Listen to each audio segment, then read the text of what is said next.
Good afternoon and welcome to this interactive discussion on the future of work. How has the COVID-19 pandemic reshaped the agenda? This event is supported by Zurich. I'm Brian Maguire. I'll lead the discussion today. And you can follow this discussion at hashtag EA Debates. And please tweet your comments. Our social media team will interact with you there. And to ask questions, you go to the chat section and use the Ask button. And we'll bring those questions in during the course of the discussion a little bit later on. Now, even before the COVID-19 pandemic, Europe was experiencing tectonic transformations in the labour market, the result of digital progress, climate change and the demographic shifts that we see all around us. Workers' rights, obligations and securities have been impacted, and some have called for a new social contract. A 5-year research collaboration between the Smith School of Enterprise at the University of Oxford and Zurich Insurance Group shows that the pandemic has accelerated changes in the role of government in insurance provision. The report suggests it's inevitable that the state can no longer be the insurer of last resort, particularly due to rising debt levels. New partnerships should be developed between governments, employers and benefits providers to protect workers against the enhanced risks of a post-pandemic economy. We'll discuss these issues and others, but first I'm very pleased to welcome our keynote speaker for today, Jos Kort. He's the Director General at DG Employment at the European Commission. Great to have you with us, sir. Thank you very much. Floor is all yours. Can you hear me? Yes, perfectly. Yeah. You're good to go. Okay, very good. So thank you very much, first of all, for inviting me to this conference. And I very much agree, actually, Brian, with what you just said about the short summary about the real issues at stake. My first point, therefore, would be to say that we've been dealing with the new world of work for quite a long time. It's not that we are discovering this in the European Commission since the pandemic. I think rather more the pandemic and is a bit of a pressure cooker that accelerated the trends that were already ongoing for a long time, and that made it even more important for us to deal with these issues very, very urgently. Remote working, our consumer habits, like e-shopping, have of course changed quite fundamentally through the pandemic, and we need to really look seriously at the consequence that this has for businessmen and individuals. In fact, a majority of Europeans discovered remote working only in 2020. Only 5%, according to our data, of Europeans teleworked in 2019, and close to half of them did this last year, according to our survey. So that in itself, I think these figures are very, very, very telling. Of course, it allowed us to reduce the negative impact of COVID-19 on our health and our healthcare systems, and in many cases it also brought other benefits. People have certainly also enjoyed having less commuting time and have been able to manage much better their personal and professional commitments. So there are definitely a lot of benefits to this. But we also have serious reasons to be cautious, as prolonged teleworking on such a large scale, which will potentially continue also after we have left the crisis behind us, raises also a number of new questions. A central challenge is, of course, the impact on work-life balance and the blurring boundaries between work and private life, which can have a negative impact on individuals and their families. The permanent connectivity, lack of social interaction, and increased use of ICT also risk bringing about increased psychosocial and ergonomic risks, which pose both a public health and an economic risk. I can see this myself as well. I'm the Director General of DG Employment. We have about 1,000 people staff, and while I'm extremely pleased by how my colleagues have been able to deal with the crisis, and I think everybody will have seen that the output of the Commission hasn't at all suffered from the crisis, I do see a number of quite tricky and risky developments among the staff. And we can all see, I think, those of you who manage people, that there are serious risks that we have to take very, very seriously. I also think that over time, the fact that we have so few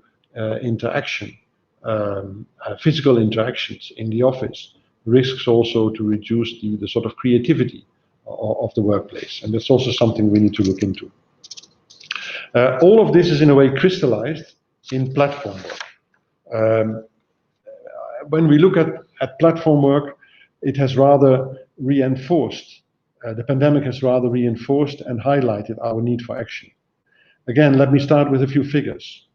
The size of the digital labor platform economy in the European Union has grown almost fivefold, from an estimated 3 billion euros turnover in 2016 to about 14 billion in 2020.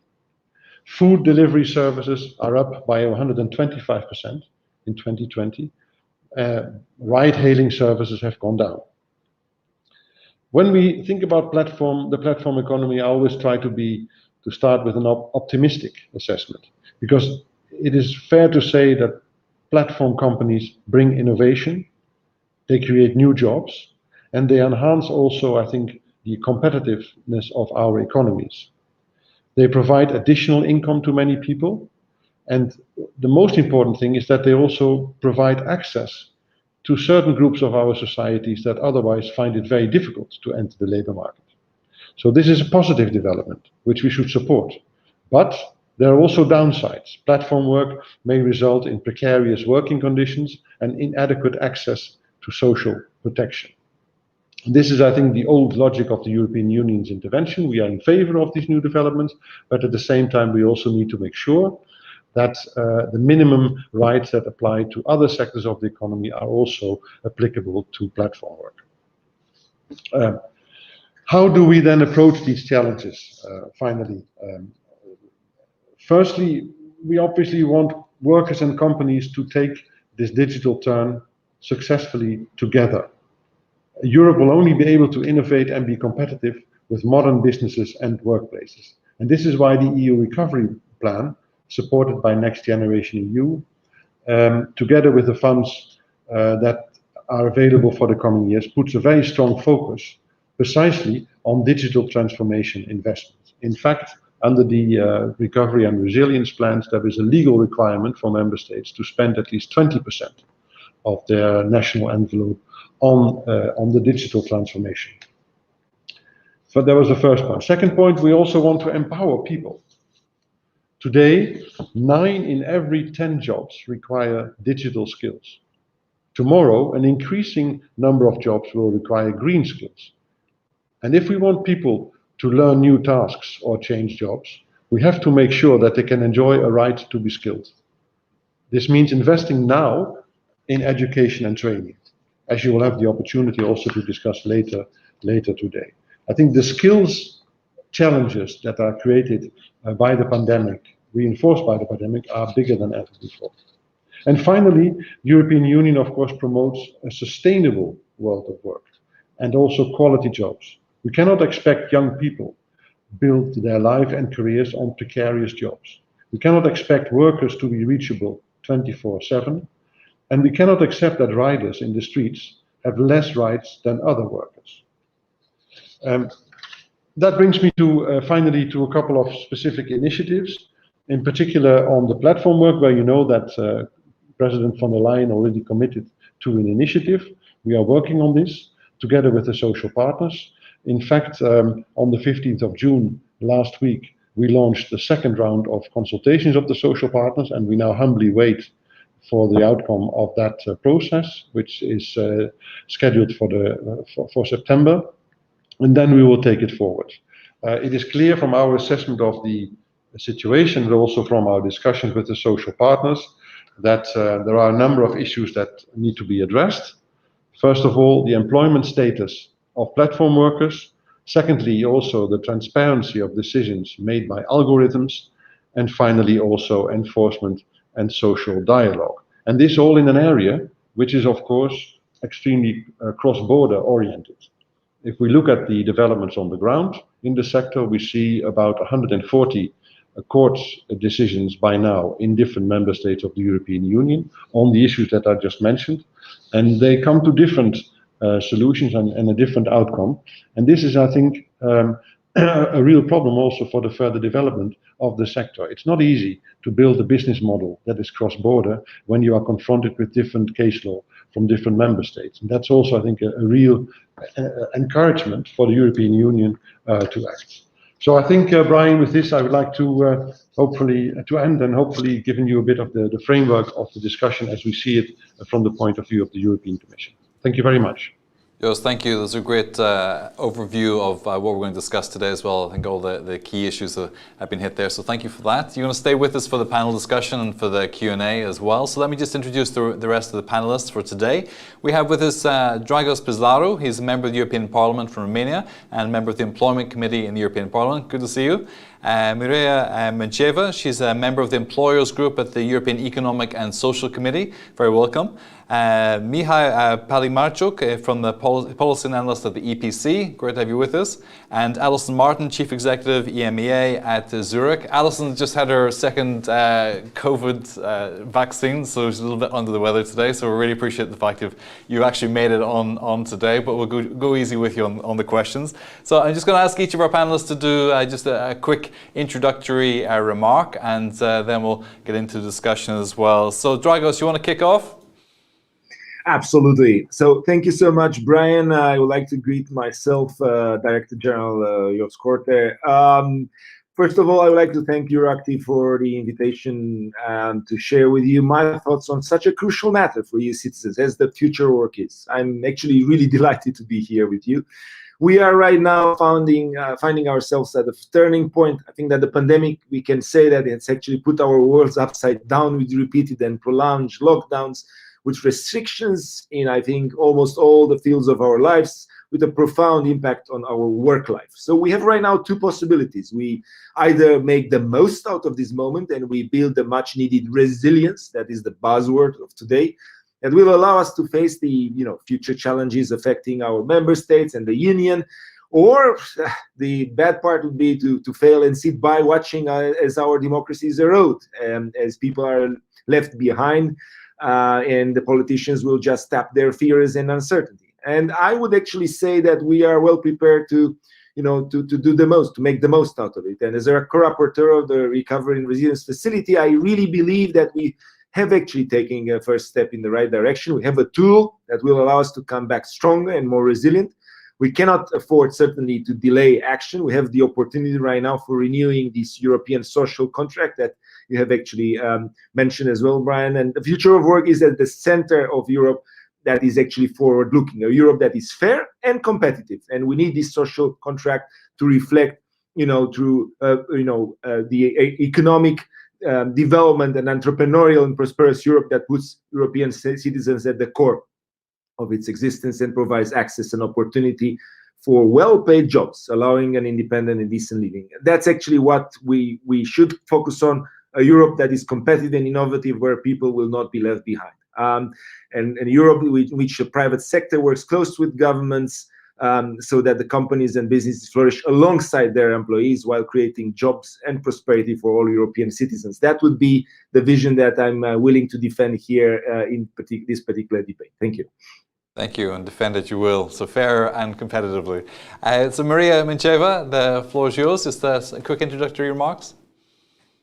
Hello, I would also start with my thanks for being here and for you organizing these very topical issues. But as you started yourself, it's the world of work. This is not a new topic. What's the future for the world of work? But what's the difference with this COVID crisis? This COVID-19 hit us overnight, literally, and it caused an unprecedented health crisis. So the efforts of governments to limit the consequences of this health crisis have led us to economic crisis, and the GDP have dropped to levels that economists compare as the Second World War. So the term new normal appeared, and many believe that the world will never be the same after this pandemic. But would this prophecy become a reality, and to what extent we are about to see in the following years? So I think 1 year after the pandemic, we are already can make some conclusions in order to prepare for similar future shocks. Serious deficits of the welfare system have become very visible due to reasons we all know. And millions of companies had to adapt the way they operate really overnight. And switching to telework that was not planned was really a challenge to both companies and employees. and it's really important how we would proceed from now on. But COVID only accelerated the things that were coming anyway. So thank you very much. So much. Mihai Palimarchuk.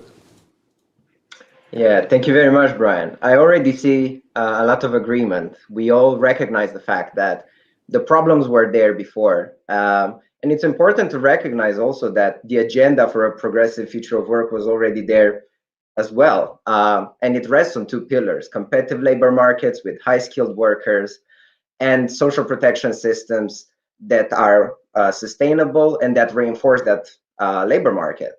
COVID, I'm not going to repeat it, accelerated many trends. It increased government indebtedness, but at the same time, it also revealed the importance of social protection, and it revealed that governments can act quickly.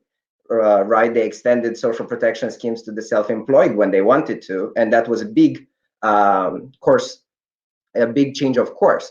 So right now, what we see and what governments have to do is to seize the day and to put in place support for upskilling, for reskilling, and to rebuild the deteriorated safety net.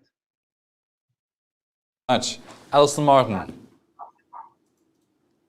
Thanks. So maybe I'll just try and add a different lens and perspective to it. So very much from a business perspective. And I think we firmly believe that businesses have a really important role to play, and not only they can, but they should support the mental, social, physical, financial well-being of their workers, regardless of the nature of work, to the Director General's earlier comments around kind of the rise of the gig workers.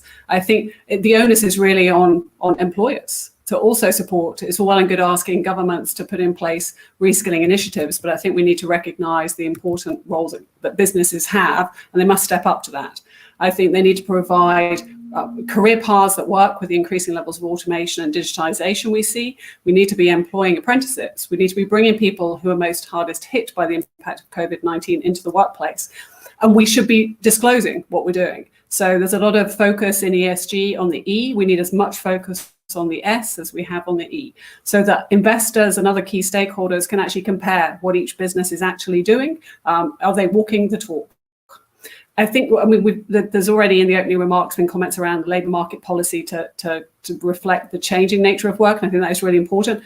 I'd add that government can, through actions, through very strong nudges, whether it's things like auto enrolments or whether it's tax policy, can also strongly encourage both companies and individuals, importantly, to provide for, in the event that they have loss of income, whether it's during working life or whether it's in retirement.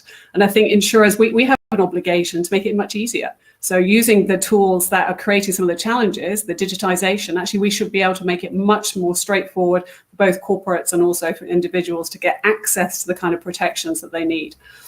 And I think if we stand back and link, because a couple of these trends, digitization and also the decarbonisation of the economy, if you think about what pension provision is all about, this is long-term savings, and long-term savings needs to invest. And what kind of investments does it typically make? It makes it into long-term investments, the kind of infrastructure, the kind of capabilities that we need to support if we're going to transition to a much lower and get carbon economy and get to net zero. So I think it provides a nice way of providing an opportunity for us all to save for the future. Thank you. So, we'll just talk a bit about the social contract. We'll take it from the higher level and we'll go down to how we make this all work in a bit more detail as we go through. But Alison's talking here about long-term investments and not just in terms of our pensions, but also the infrastructure, everything that's needed to make our society function properly later on as well. How do you see the social contract being renewed? What kind of structure should that entail? Dragos. Oh, I would like to put your mic. Okay, we got it. Fine. Yeah. So I was saying that first of all, I just want to emphasize this thing that the social agenda is not that doctrinally loaded anymore. I would really believe that right now advancing the social agenda is a matter of preserving democracy. And we were able to see basically the fact that if we leave people behind, and in the pandemics, while we had this awful situation, the vulnerable categories were the ones suffering the most. And so it's really important to understand the direct connection in between political extremism, be that left or right, and the inequality in our societies. So what we need right now to recognize is, on one hand, that we need to treat social policies and in terms of access and opportunity, regardless where we are on the political spectrum, if we are fond of democracy. The second thing that is really important is that silo policies are not working anymore. So we need integrated policy. I mean, we cannot just pretend that we are acting with one ministry or one DG and we are solving problems that are related to education, health, nutrition, housing, workplaces, skilling, and so on and so forth. So we need an integrated approach. And another thing that is really important as part of this redefining of the social contract is the simple fact that we really are right now having some big structural changes in our society, and indeed, we have the dual transformation, the green and the digital one. But what is really important is to understand that we need to shift basically the way in which you perceive the social contract from a passive, reactive way to a proactive way in which we are regarding the public and private partnership as being at the core. It's actually an advancement of this concept of resilience that we are actually talking about. Thank you. Social contract, in a nutshell, it's about redefining the society perception to social policy. Thank you. Well, that should be easy enough.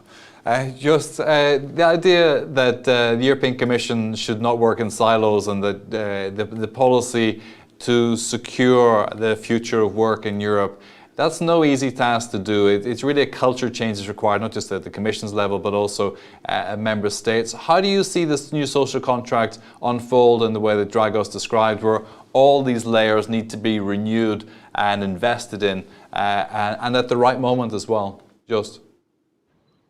Yes, it's never easy. Nothing in the European Union is easy, Brian. And we're paid for this to make it work nevertheless. And I think together with the Parliament and the Council, we're actually quite successful. If I look back at everything that was done over the last year, it's absolutely stunning. And if you'd asked me a year ago, I never thought we would be where we are now with all the various initiatives. So we're doing actually pretty well. I mean, when it comes to your question, I think the starting point, as Dragos was also saying, is actually quite a favorable one. We did a Eurobarometer survey. And it turned out that 88% of the Europeans who were asked, they say that a social Europe matters to them personally. And just over 7 in 10 believe that the lack of social rights is a serious problem right now. So there is quite an expectation, and I think also a lot of support from the population for a very active program at the level of the European Union. And we're rolling that out. And that's my second point. We would like to mention the outcome of the summit that took place in Porto earlier in May, and how significant the commitments are that were taken there at the highest political level of the European Union.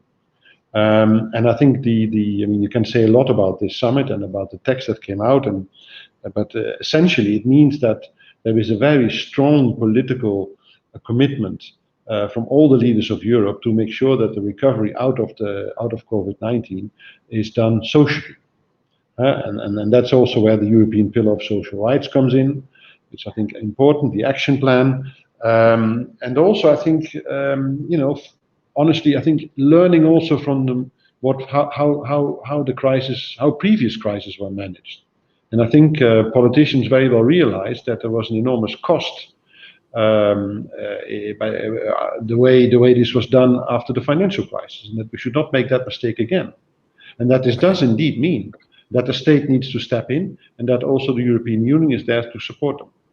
Okay. Alison, the idea that the business and government are distinct entities, when clearly they're not, there has to be a harmonized approach here as well. The economy, businesses simply will not function unless all the conditions for growth and competitiveness are there, whether it's in the education system, whether it's in the healthcare system as well. So we need to get all these things aligned. Where do you see the necessary investment now? Where do you think the European Commission should really be laying the foundation for future prosperity? That's a very big question. I'm going to struggle to actually say that I think You probably need me to be controversial, but I actually think the agenda that the European Commission has is a very good agenda. And we very much support the tracks of focusing on digitization, focusing on the green agenda. So particularly when we look at where's the recovery fund money going into, we would very much agree that is exactly where we need to be investing in. And obviously that goes from education at the youngest ages through to what are we doing with reskilling of employees so that they're also relevant. I mean, Brian, I think in your remarks, you were making the comment that actually it is about and workers need to have capabilities in a multitude of different skills now. So the obligation, I think, is very much on us as employers to make sure we continue to make our workforce fit for the future. And to the social contract point, I think that employers do need to have a new social contract with their workforce, that it's not just about automation and digitization and, oh, what's the role for the workers? It can't possibly be that. It needs to be about how do we bring our employees along that journey of the transformation that we're going to need to make in all industries, and so that we can equip them for the future roles that are necessary. So I can't say as I disagree with the agenda. So we positively support the agenda that the European Commission and European Parliament are pursuing. Thank you. Mihai, how do you see this? Do you think it's realistic to expect that employees' rights are going to be front and center here? As Drago said, if we don't take care of the social dimension, we risk democracy itself. Or do you think it's always going to be a case of profit first for companies? Or is that short-sighted from the commercial side as well, that there needs to be a balance, there needs to be a respect for social rights if the capitalist system is going to survive? Mihai. Thank you. Easy questions. Well, that's what we're here for. What I think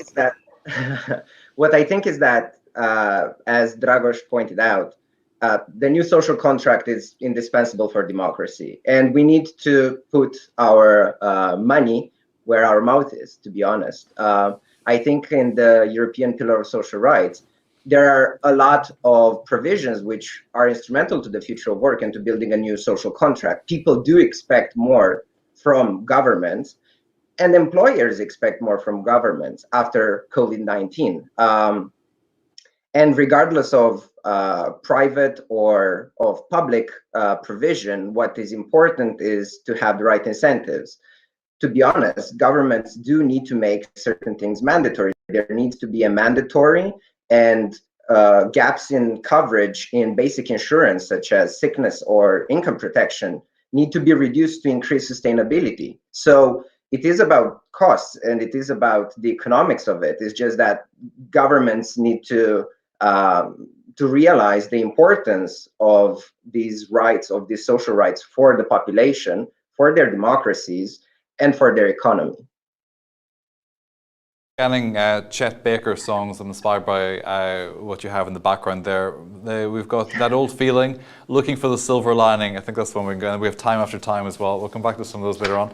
Maria, you represent the employers group and the Economic Social Committee. Is this a difficult conversation for employers to have with trade unions, for example, or do you feel as though you're on the same page? And has the pandemic shifted the narrative that you engage with on a day-to-day basis? Is there greater respect for mental health and physical health as a consequence of this, or are we going to go back to the way things were before? We have some employers who perform well at this, but the majority would sit in the questionable category. I would take part of what colleagues said before me about this advanced social agenda and how much important it is. And I'm really not surprised that a large part of society said that they would be happy to have a sound social agenda. However, we should not forget that in order to have a strong social agenda, we need to have a strong economic agenda. And businesses are still struggling from excessive regulation and from many burdens inside the single market. So if we need social rights applicable, we need to think how to pay for it. And the debates around this European Action Plan on the implementation of the European Pillar of Social Rights are really heated. because we simply have different views on how to get there where the Commission want to take us. So if we need to talk about the new social contract, I would give you some other parameters that we need to take into account. First of all, we have aging society.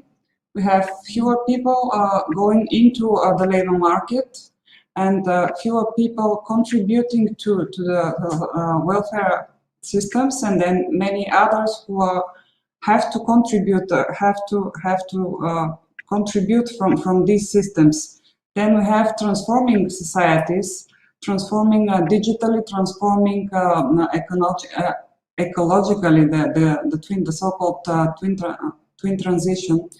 So we need to take into account these factors when we speak about the new social contract. Also, we have new generation of young people who have absolutely different attitude towards working place, towards working time, towards hierarchy. So we should not try to solve these new emerging issues with the old instruments that we used to have in the traditional economy.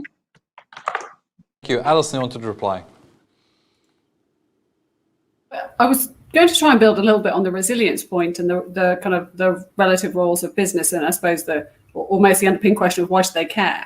And I think, I mean, when we look at the broad dimensions of state, if we call it stakeholder capitalism or purpose-driven organizations, whatever label I guess we choose to use. But as you think about the economic reality of making sure you are providing for all of the stakeholders, whether it's your customers, partners, your employees, your shareholders, the society and planet at large. I think, I mean, there is if we look at employees, I mean, there is a real cost if you do not look after your employees' mental well-being. I mean, we provide income protection cover for corporates and for individuals, and 20 to 25% of our claims around Europe are mental well-being claims. I mean, that's a huge amount. And so I think the onus is very much on businesses to ensure that they are providing for the well-being of their employees in all the dimensions. And it goes back to the importance of transparency. And I think with the CSRD, and I think the opportunity we have through that to encourage increasing levels of transparency across the broad dimensions of ESG, with the S particularly, I think, again, we're going to give investors choice. So we're going to importantly give employees a choice as well. Okay, what companies do I want to work for? Who do I want to stay with? Who do customers want to buy from? What do you stand for as an organization? So I do think there is a positive trend here and an opportunity through increasing transparency to really try and marry up the needs of business with the needs of society at large. Alison, how do you feel about mandatory auto-enrollment for pension schemes as well? Do you think, the UK does this, and amongst others, here in Belgium there's a form of mandatory enrollment as well, but depending which sector you work in, it's quite different. How do you see this played out? Is this something you could see in, we talk about single market in Europe as well. Can we really, as we heard earlier, have different jurisdictions playing with such different rules that it's nearly impossible for cross-border businesses to have a business model? So mandatory auto-enrollment, a sensible way forward or necessary? Sensible and necessary, yes, Brian. I think with opt-out mechanisms in place, then I think that's the easiest way. I mean, obviously, you can target it in a twin-track approach. We need financial education, both at schools to improve, but also through an employee's working life. But to help facilitate that as a bridging solution, absolutely, auto-enrollment is a very simple nudge that's worked incredibly successfully in markets that have put it in place. Yes. Okay, just from the Commission's perspective, what's the sensibility towards mandatory schemes like this? Is it something you prefer to see? What would be the direction of travel that you would see in the coming years? Well, in fact, in the Capital Markets Union Action Plan, there is already quite a lot of attention paid to auto-enrollment of these occupational pension schemes, and in fact, I think we're also broadly in favor. Of course, as Alison said, there needs to be also quite a strong opt-out possibility, but at least that the starting point is that everybody has it. I think we would see that as a very positive development to build up a proper pension for your old age, and also I think very broadly to help the European Capital Markets Union from being created. And it's also a lot of capital that is generated and that can be spent and invested in our future prosperity. And just this as well, in terms of the single market dimension, if you take a broader view of this as well, is it necessary this accelerates across the whole of the European Union at the same time, or is this simply a matter of competitiveness? Those member states that implement these kind of schemes will be better positioned and be more competitive in the future? Just. Well, I mean, that's also quite a difficult question to answer in a few words, but I think there is definitely a relationship between the two. I mean, if you have a well-functioning pension system, and you have that means that the country has also the potential to invest in the contributions that are made in the growing parts of the economy, and if that is made, or if it's also made easier to do that in a cross-border way, I think at the end of the day, it's pretty clear, looking at the economic studies, that everybody will profit from it, not just the country concerned, but the whole of the European Union. Okay, Dragos, the idea that we should retire early or that we should retire at 65, is this something that belongs to the previous generation? Should the next generation expect that they should be working longer but working in a more flexible way? And should the pension contribution system, the social welfare system, help them do that? Yeah, I mean, what we should work for is a sustainable system. That means, I mean, we can start working on financial education so that people are going to understand that the public systems may not actually be the only ones supporting their pension. In Europe, and I'm actually the rapporteur on the implementation of the pan-European personal pension, which is related to the third pillar of the pension system. And then again, this can create opportunities for investing in your private pension, which is a non-occupational one. Obviously, when it comes to occupational pensions in the public sector, I mean, we are right now in a situation where we don't have too many options. We can either prolong the retirement age. We can more or less look around and see if there are exceptions going on for different categories that are exempted, or they have their own special pension systems and obviously or rules, and obviously we need to figure out if those are sustainable or not. But generally speaking, I believe that indeed it will be a question of both more or less diversifying the sources for revenue and for pensions after your active participation in the labor market, and at the same time, indeed, would be a question of postponing a little bit your retirement age as things are looking right now. The demographic pyramid right now suggests that we are in dire need of reconsidering the sustainability of pension system across Europe, and I doubt that there are very many countries that actually afford to do any kind of reform on that. And by the way, the RRF is allowing, exactly that these particular changes, and there are several member states using the Recovery and Resilience Facility money for these particular reforms, as we are talking there about reforms and investments. Thank you. Mihai.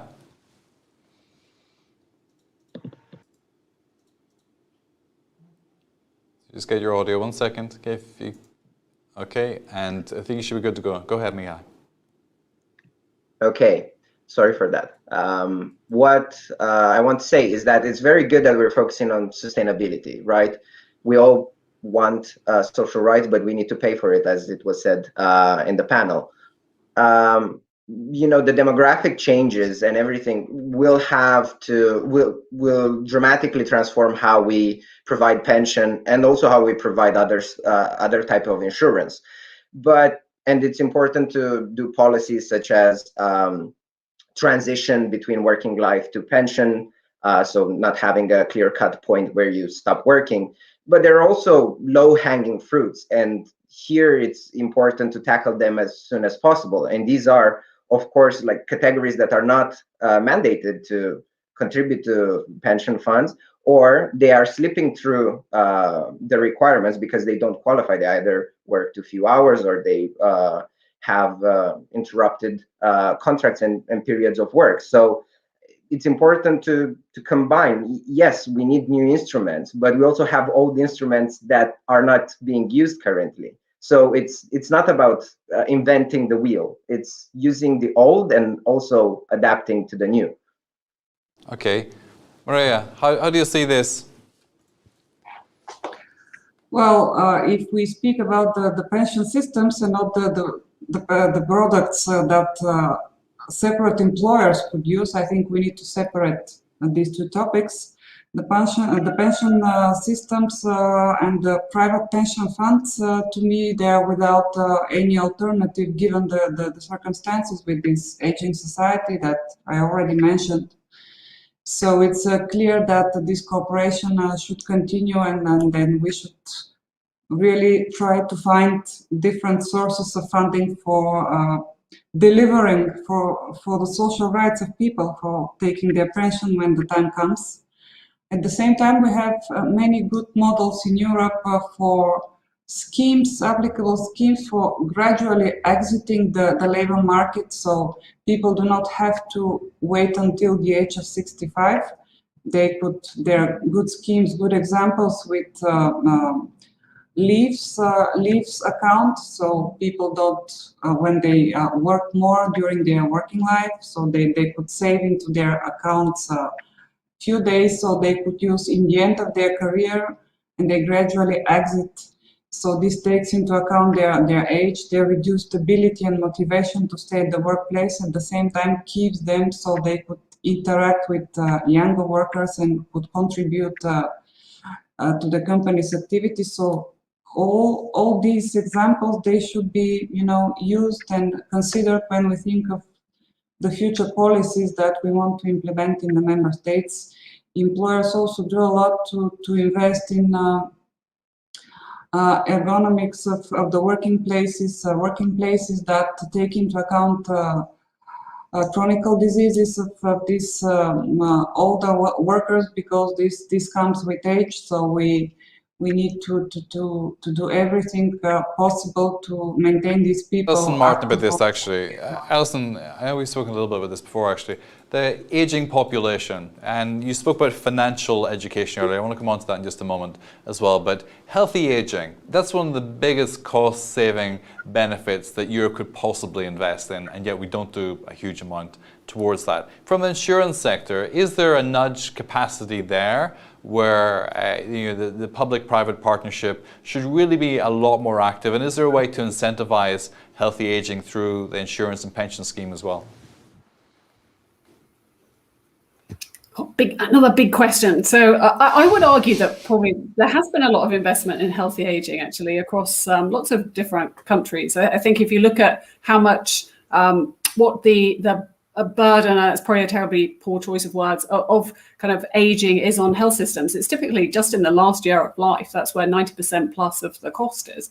So actually the vast majority of the extension of life that we have seen, which is fabulous, and we should absolutely celebrate the investment that has already been made in public health systems, in research, in pharmaceuticals, etc., in order to be able to deliver that. So I think I will probably slightly disagree with the question. The challenge is obviously pension systems, and the whole social protection system was designed in an era when we didn't have that. We hadn't had such extension of life. And we just have to have those honest conversations that we cannot expect this to continue to persist as it is today. That we need to celebrate the fact that we have had all this additional, and most of it is healthy life expectancy. And how can we provide, is it about providing within the workforce, yes, the reskilling capabilities? Is it about ensuring people save more so that they can enjoy that longer retirement period? But something has to give in this. Now, we can continue to support more health, yes, through services. There's lots of great tools that insurers have to try and encourage healthy behaviors, and I'm sure lots of us wear kind of fitness devices to try and encourage that in ourselves. But I do think that the fundamental question is one we have to address, which is the social protection system was designed in an era when people's life expectancy looked very different to today. Okay, we have a question, comment. I'm going to come to you just a second. But before we do, Alison, just on the financial education. So my 14-year-old daughter wrote an economics essay in school just literally 4 weeks ago. And she was horrified at the pension system and how the public pension system here in Belgium would provide so little to so many people when it came to retirement age as well. So it's one thing that we have mandatory systems, but how useful are they? Are our expectations for pension contributions sufficient? Should we be increasing those and at a mandatory level for a quality of life? And just to throw another angle, the pension gap between men and women as well. Women will suffer the pension gap later on too. How do we make this corrective? So a part that goes a little bit back to what I was just saying. I think we need to have the honest conversation around life expectancy, which is to be celebrated, the extension of that, with how we are funding that. And we don't fund currently for the level of life expectancy that we all benefit from today. So something has to give. Either the government through policy decisions, governments can take action to ensure that there is sufficient funding, but the kind of the pay-as-you-go model just isn't working. I mean, the panel's already talked about the demographic shifts. I mean, clearly that model is not going to persist for us. So yes, of course, private sector can provide ability to pick up some of that differential. But we have to have then schemes in place that we've talked already about auto-enrollment. We could talk about tax incentives, whether that be for the employers or for the employees themselves. And then again, also as raised previously in the panel, what do we do about people who don't have an employer? So those who are taking more flexible options, how do we make sure that they're also provided for? So is it that you carry kind of your auto-enrollment is linked to you as an individual and not you as an employee of a particular organization? So how do we make sure that flexibility is available? If you think of the digitization tools we have, then we should be able to do that. That should not be rocket science for us. But it feels like there's still the elephant in the room conversation that's needed to be had about what level of funding is really required. Yes, but is the element insured or not? That's really the question. Mihai, the cross-border pension portability. This strikes me as something which, just like Alison said, we're living in a digital age. How on earth can we not have a portable pension which is digitized, and the moment we step into to work in another system, it can be automatically recalculated? If Google were doing this, they'd have it done yesterday. Should the European Union not be at this yet, Mihai? Did you unmute yourself? Well, we're going to have. So I would love for Mr. Korte to answer this, because he's going to in just a second. Don't you worry. Social security pass. So I'm excited to see what is prepared on that front, and then I'm gonna comment. Just, he set you up. Indeed, he did. Yes, and I'm not even in charge of that file in the Commission. I mean, I'm doing DG Employment. I'm not doing DG FISMA. But okay, no, I think for me, obviously, working for the European Commission, we are very much in favor of cross-border mobility of pensions. I mean, and I think the systems today are quite outdated, as indeed is true for the other points that notably Alison made. And I think what I could add here maybe is I think that the government interventions that took place on a massive scale as a result of the pandemic, and the fact that they were unable to make a distinction in the aid for those who have a formal contract of an employee and the independent people, the self-employed, I think has made a lot of people think.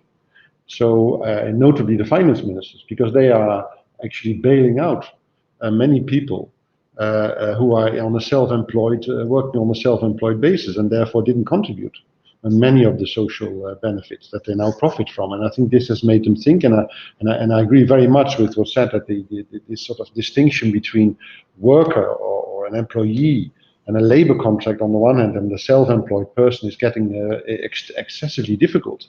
And we are still in the European Union, I think, also very handicapped by that, because we are working on a treaty that is really reflecting the economic reality of the 50s and the 60s.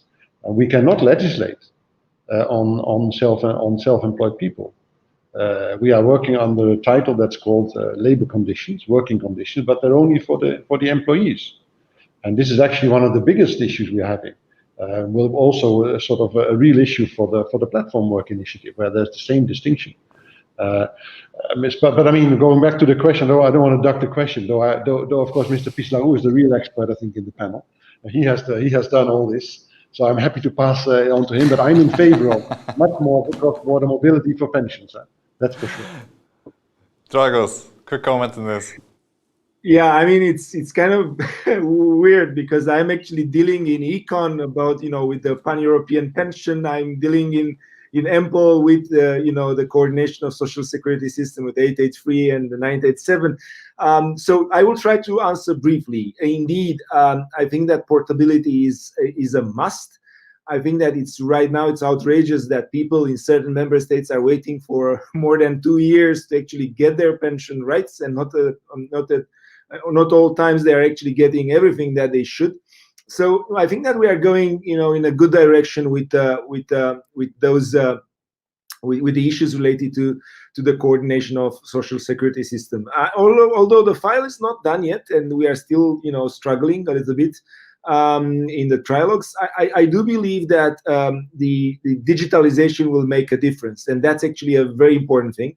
Indeed, as Mihai has hinted, the European Commission is very active in pushing the digitalization process, and the EID and the PASS that are actually two of the initiatives that are right now put forward are going to help a lot, tremendously. By the way, talking to Alison right now, indeed, digitalization has actually helped a lot, and this is one of the features that is more or less reshaping the insurance industry throughout the world right now. The fact that they can actually tap and segment better the market, understand better the needs of the clients, and have them as at the fingertip with accessing products. But just an additional point on what we are talking about, the elephant in the room here. Indeed, I mean, as an economist, things are quite clear. I mean, you have a dependency ratio, that is the number of people that should be retired and supported by the pension system, and the ones that are going to pay the money. And indeed, Alison has hinted that the pay-as-you-go system is not functional, and this is not because the governments don't want the system to be functional, because the system is not sustainable on the long run. So what we need to do, and I've heard you twice, Brian, suggesting that there is an issue of financial education, and there is. We need to have people aware, be that entrepreneurs or self-employed, or be there workers. They need to be aware of the fact that the public system cannot right now, as it is, more or less scatter their pension, in a satisfactory way. So what we need to do is more or less to insist and work together, both public and private sector, to ensure that we have this awareness before we are entering the labor market or the professional life. And it's really crucial to create right now a paradigm shift, and allow the younger generation to be able to afford to retire after their professional life, by allowing them and enabling them to access products that will actually do that. So this is a private-public thing. Thank you. Quick comment from Pave, who says, very important remark from Dragos, that we cannot work in silos anymore, but we need cross-sectoral cooperation. Thank you for that.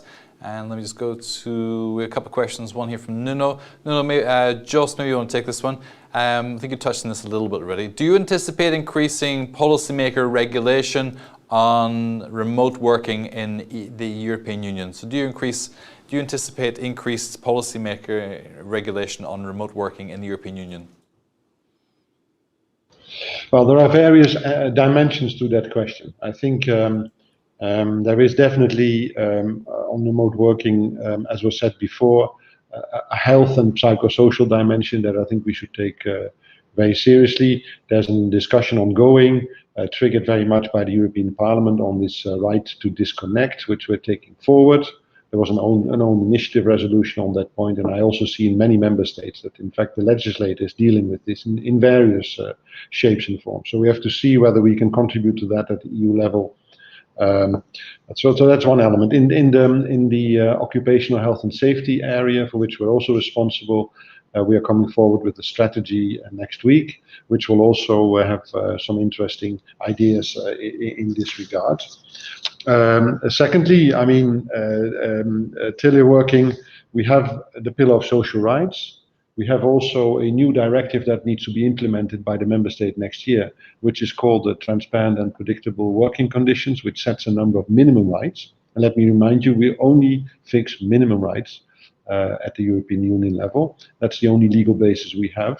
And on top of that, member states can always do more if they want. And then we very much support collective bargaining. That's my last word, and social dialogue, because I think the best of all worlds is if this is taken forward, not by the Commission or by the European Union, not even necessarily by member states or legislators. It is so much better if this is taken forward by the social partners, which is actually happening in most of our member states. Also during the pandemic, they did fantastic work. Not everywhere, I must say, and sadly, very little agreements can be found at the EU level. But I think that is where I think I see the most benefit of social dialogue. Thank you. Maria.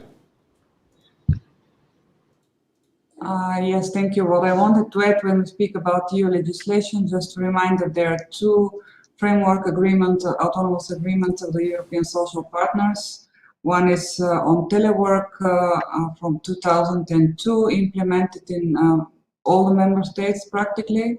In some member states there is a national legislation amended to transpose this telework agreement in the national legislation. Then last year the social partners concluded agreement on digitalisation, also covering these issues, especially on the right to disconnect at the workplace, and then touching upon the digitalisation issues on the workplace. So this is what should be taken into account, and the European Commission, in our opinion, should not legislate before these new agreements are fully implemented and reported. Okay, thank you. Alison, let's talk a little bit about resilience. The new normal, whatever that is this week compared to last week, who knows. When we get back to September after we've had some sort of recuperation, and there's a mixture of hybrid things going on, and how will we have learned any lessons? Will our economy be more resilient? Are we going to reorganize our support systems, our social systems to prepare for the next pandemic, which is almost inevitable?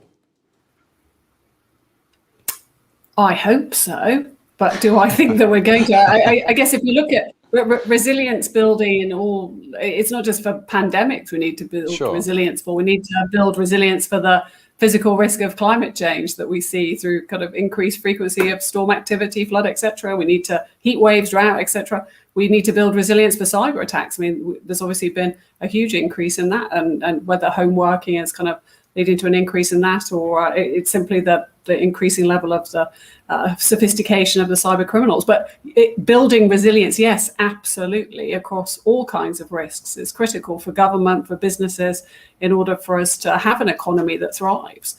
But the trade-off cost of that, I mean, it's always the same debate. I mean, if we look at natural catastrophes, and more than 90% of the money goes into post-event recovery in natural catastrophes. Yet all of our research has shown that if you invested $1 in building resilience, you would save 5 in post-event recovery. So I mean, the economics is simple. Yet, of course, we have to. We realise that whether it be business and delivering on shareholder requirements, or whether it's governments and trying to balance the books, it's not straightforward to be able to fund building that resilience today against a risk that is likely to happen at some point, but not necessarily tomorrow. Dragos, how simple is it to make the argument that €1 invested will save you 5 in the long term, and that really it's a special kind of stupidity not to do this when you know the truck is going to hit you as well? Why do policymakers take so long to invest in the right platforms here when we're trying to fix things that are too broken to be fixed? What is there a mindset that needs to change in policymakers across Europe to get the right money going to the right place? I mean, depending on the policymakers, because we are actually preparing in the parliament. We are preparing in the parliament a couple of initiatives. The Commission is preparing another couple of initiatives. For instance, the concept of impact investment that is reflecting exactly what Alison is talking about. The investment that is dedicated to prevention, for instance, for avoiding early school dropout, securing early education, or prevention investments towards health. These are other types of investments similar to the ones described by Alison in the area of post-disaster recovery, and indeed, I mean, the multiples in the evidence that we have are going from multiple 7 to multiple 14 in some cases of niche prevention investment. So I would say that right now, I think that there is a critical mass of policymakers in the European Parliament, in the member states, in the Commission, in terms of initiating these kind of concepts. And we have right now, even in InvestEU, we have a compartment dedicated to impact investment. We have right now the EIB working heavily on social impact investment and social outcome contracts. So I'm actually quite pleased with the fact that both in the field of green and social, and I would also dare to say that we have a debate on industrial policy as well, with the concept of strategic autonomy that is also, more or less going in the same line of avoiding risks and vulnerabilities for the future. So resilience is, I think, right now more or less tackled in each and every side of what we talk. But again, coming to my initial argument, it's important not to have a silo policy, but to bring them together. So indeed, when it's about impact investment, it's about economics of social. When it's about green and economy, then we have the green transformation. When it's about digital, helping all the other sectors, then we don't need to see it as a sectoral thing, but as mainstream in our society. Okay, thank you. Mihai, you said earlier we've learned lessons from the economic crisis. Austerity stung in ways that perhaps some said it was going to, but the policy process didn't take account of it. It was more of a spreadsheet exercise, and the human cost was not calculated quite so well. When we look forward, do you think that, as Drago says, the resilience is there, it's better understood, we're much more careful about where the investment is going now? Has Europe matured in this? Are we becoming more resilient, and does this reflect well in terms of our preparedness for our future economy? Mihai? Thank you. Well, what we can say already is that we have learned the lessons of the past in how we manage this economic crisis. Indeed, we provided much more support, and we did, enlarged our purse rather than tighten our belts. So I think that is one important aspect. Now, regards to how we learn from this crisis to prevent other pandemics, it's, to be honest, quite difficult to know, because we don't know how governments will be forced to react in 1 or 2 years. Will the restrictions on indebtedness be put back on and fast, and will they be forced to have balance sheets again pretty soon, or will they be allowed to invest in resilience? This is quite an important question that so far we don't have the answer. But I think Baker has the answer. He said, do it the hard way or lament. 2 more song updates.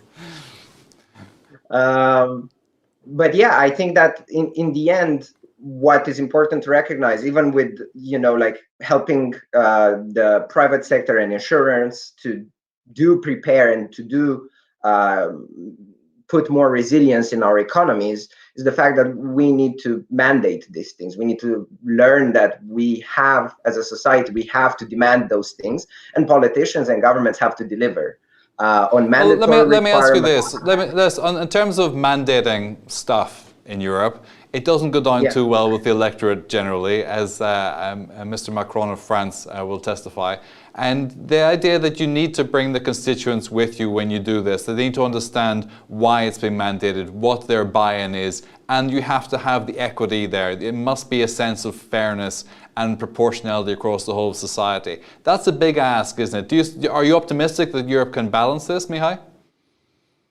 Well, I think this is what changed compared to the last crisis, is that people have understood. And I think that people are more willing to let governments and to invest and to get into debt in order to build resilient societies. It's true that trusting government, and well, it's not on on a peak, but I think that the citizens have understood the important roles that all this social protection and all of this investment plays in our society and in our personal lives. So yeah, I am hopeful for the future. Thank you. We have a question here from Tryon, which I'm tempted to ignore, but I'm not going to. What about Europe's unauthorized immigrant population? So I'm not going. Anybody wants to take this can answer, but I'm going to kick it off by saying, first of all, immigrants are miles cheaper than your locals. Immigrants who come into the European Union are 1/8 the cost for a health service, despite public perception. They tend to be younger, they tend to be economically more able. They're a massive contribution to Europe's economy, so that's the first thing. They're unauthorized. Well, there are lots of reasons why there are refugees or economic migrants in Europe as well. And maybe we should make better use of them. Perhaps anybody else want to comment on that? Do we have, or is there a way to integrate those undocumented within Europe into the system and do as President Biden is trying to do as well, provide some form of dreamer's approach to the European ideal as well? Dragos. Yeah, I mean, we've done quite a few things about cross-border workers and seasonal workers, including migrant workers, even during the pandemics when we've seen cases that were actually showing that these type of workers are actually critical. So despite the nationalism that is actually trying to say that these people are actually taking the jobs of the locals, I mean, during the pandemic, we've seen that they are intrinsically, so important basically for the economic development of Europe. So I would dare to say that there are lessons that we've learned from the crisis as well. Mobility in Europe should actually be a cherished value, and we should protect, obviously, the rights and to be sure that we are not, discriminating. But on the other hand, I think that the lessons are there, and we are going to be needed to be open actually to migrants as well, because they are contributing basically to our success and prosperity in Europe. So I'm actually quite favorable to that, and I think that we've learned some lessons and we've already applied in through both the Parliament and the Commission initiatives recently. About this study that we were talking about previously. You said the world has been shaken by COVID-19, but insurers, governments, employers are more aware of it and will be better prepared for the next crisis. I think Jost was the one who made the remark earlier that we acted faster this time, and that was an encouraging sign. The speed of action. We did things that had you discussed them 2-3 years ago, you would have said, no way is this going to happen in Europe, and Germany will put the brakes on everything. Are you optimistic that this learning curve, this shock of the pandemic has really put us in good position to deal with future pandemics, future shocks to the system? Alison first, then Jost. Has it put us in great? So if you want to be a glass half full optimist, then yes, of course, you would say, yes, let's be the optimist. Yeah, I agree. We would never have expected the recovery fund to have been put together. I mean, there's always been the talk within the European Union around North-South and kind of the ability to really continue the integration model. And I think being able to have mutualization of debt is a fantastic step. So I think so if you're looking optimistically and then you look at the commitments ahead of COP26 and the focus on prioritization in the recovery of decarbonisation and importantly around skills and the future of work and the future of what are the skills that are going to be necessary, taking into account the digitalisation trends we've been talking about. So I think there's plenty to be optimistic about. Unfortunately, we can see through history, though, plenty of times where optimism may have been overly rose tinted. So we also have to have healthy realism and make sure that we're bringing everyone. I think, Brian, to your answer on the immigrant point, we do need to bring everyone with us. We need to make sure everyone really understands the facts. So it's less about beliefs and perception. It's more about facts. Thank you. Jos, how do you feel about this? Are we, from where you're sitting, are you confident that the speed of action, the lessons learned, not just from 2010, but also from this crisis, that we're in institutionally better shape and capability to respond to the future shocks? Yeah, it's a very good question. I'm a bit in two minds about this. I mean, first point, the Commission last week sent in a paper about lessons learned from the pandemic with 10 lessons, which is now going to the European Council at the end of this week. And I think it's a pretty honest, quite sober assessment of where things went wrong at the start. And I think it's fair to say that everybody was unprepared for this. So it's in that regard, it's not bad to have a crisis from time to time, and it allows everybody to focus on the essential things. And that's what the pandemic does and is doing. Secondly, there are more things. It's also, I think, this idea that we've been abandoned by the Americans under Trump, which I think is a real shock, that I think does have long-term consequences on the way we think and how we see our role in the world. The world is becoming more and more dangerous. We have also Mr. Putin on our doorstep. We have cyber attacks, as Alison said. And I also think that in all of this, if I may say so, on a purely personal note, I think the fact that the United Kingdom is no longer a member state, in a way, makes it sometimes a bit easier to make these steps. I mean, I think the departure is a tragedy. Don't get me wrong, but on issues like solidarity, the recovery and resilience, if I may say so, resilience facility, I don't think this would have happened if they still had been here. We know very well where they came from in the past. So I think it has really changed a lot. And it's this combination of all these factors, of which the pandemic is only one. And I always call it more like a pressure cooker, which just put everything under enormous pressure and forced us to decide very quickly. And I think, and of course I very much hope, and the Commission will do everything so that these lessons are not forgotten, and that we will certainly have to be much better prepared next time, because there will be another crisis. We know it's happening. And yet we shouldn't forget that Europe was born out of crisis and has evolved continually, surfed each wave, not always to the best of its ability, but we move forward continually. Glass half full, Alison. Let's keep that. No, we're pretty much out of time, so there's a lot I would still like to talk about here today, but we've got to respect the time. So I would just ask each of you for your final remarks and wrap up on this. Jos, do you want to kick off? Well, thank you very much for an interesting discussion. It went very fast, and you forced us to jump from one topic to another. Sometimes made me feel a bit uncomfortable, but thanks a lot. It's good to do these things. No, I think we've learned a lot. I think and it's always about the balance. It's always about the balance, and it's about where the added value of the European Union comes from. This is also very important. It would be wrong if people were to leave this seminar by thinking the Commission will solve all the problems. This is not going to happen. The Commission can do many things. We can make proposals, but without the member states and without the social partners, I should say, not much will happen on the ground. And then, of course, there are many things that are better solved, I think, at the level of the member states. But there are also there's almost an enormous work ahead of us, and I think it's only starting. And if we are serious about implementing the European Pillar of Social Rights, this is a program for the next 10 years easily.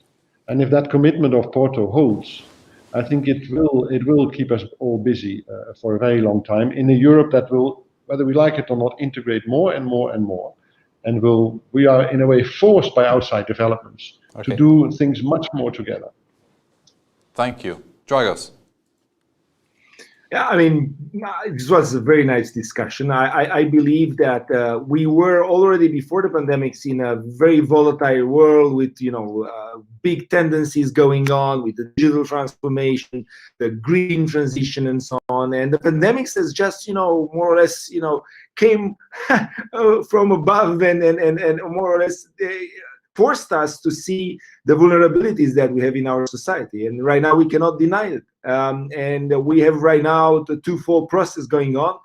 We need to change the paradigm and break the silo and make the most out of this accelerated development, the digitalization and modernization of our society. And the second is, we need to, change from being reactive and waiting for things to happen to prevention and anticipating things, through investment, and especially for the next generation. That's, more future oriented. And this is about the creative destruction that Schumpeter actually has mentioned a while ago.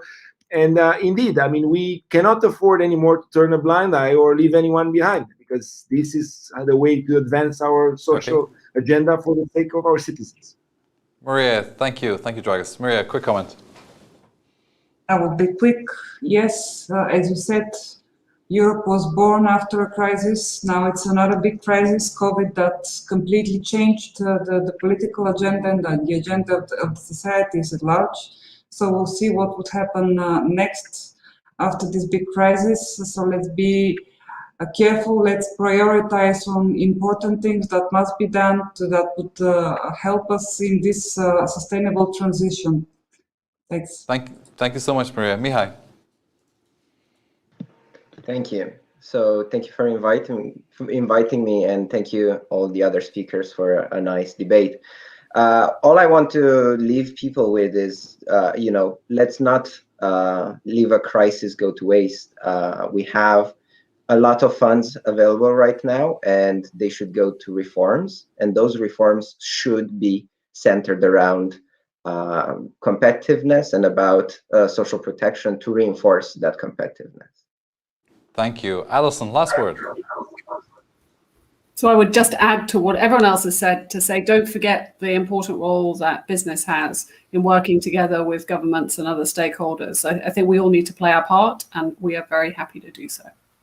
Thank you. Everybody is finishing with their glass half full, and just to remind you, make sure the elephant in the room is insured. And to thank the team here as well, to Zoran, Malta, Tamara and Anna, and also to Zurich for their support today. And thanks to our excellent panel today. I really enjoyed the discussion. Jost, Dragos, Maria, Mihai and Alison also. For me, I wish you a good afternoon.